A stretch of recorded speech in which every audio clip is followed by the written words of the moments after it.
Well, now you've just bought that piece of real estate or that house you've been putting off buying for a couple of years, but everybody's been saying, don't worry about it, it's going to go up, up, up. You better get in now while you can. Tonight may not be your night, because with me is Wesley English, who has written this book called The Coming Real Estate Crash. Wes, I guess your basic premise is that it is not going to keep going up, up, up. That's right. Well, we found in the past that we've had real estate booms maybe every 40 to 50 years.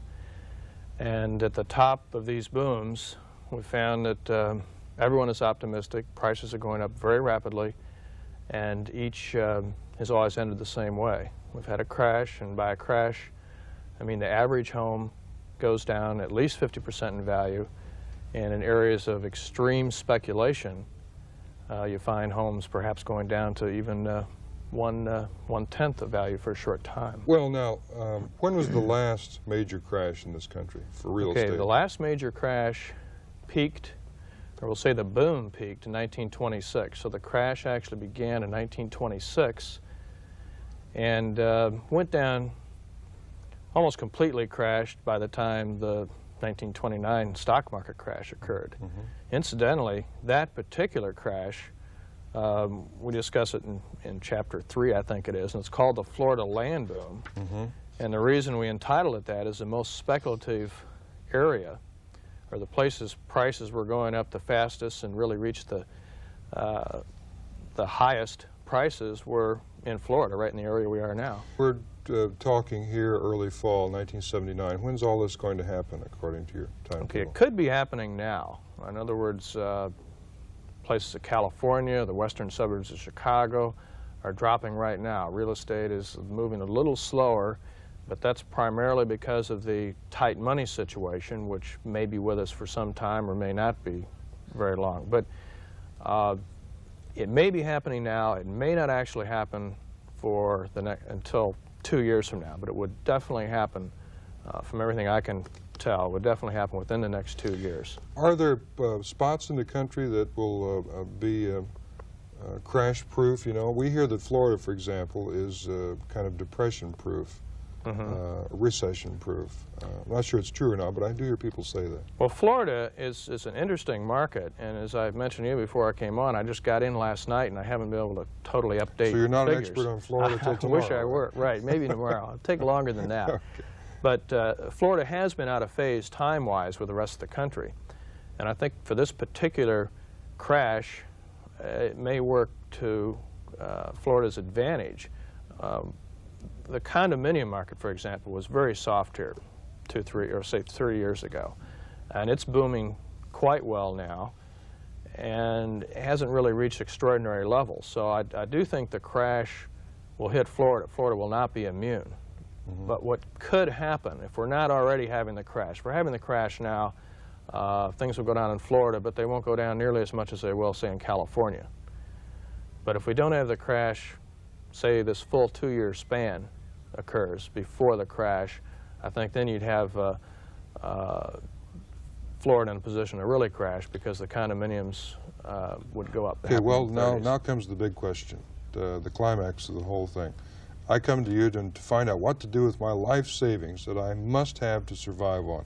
What do you tell me to do with that nest egg, 20,000, 30,000, 10,000, whatever? Okay, if it's your life savings, it's in your house or other houses you rented, I mean, if that money is cash to you that you do need, then I would very definitely recommend selling fairly quickly. If it's a condominium in Florida, I might play it a little longer, but I think that's even getting mm-hmm. very risky. I would sell it. I would try to find a place to rent, to live in for the next, say, 2.5, 3 years. And I would put the money, there's several choices, but I'd say the most conservative that would work would be U.S. Treasury bonds. Well, when will we know whether you are right or wrong? Probably about a year after the crash has started. It's very difficult to know if you're just having a dip. Yeah. In fact, what I expect to happen is not just one day everything's great and then one day everything's bad. I think you're going to have a transition period of a couple years where people don't know exactly what's going on with real estate. For a few months, say, hey, it's down 10 or 15%. Maybe it goes up 10 or 15%, but doesn't substantially go either way.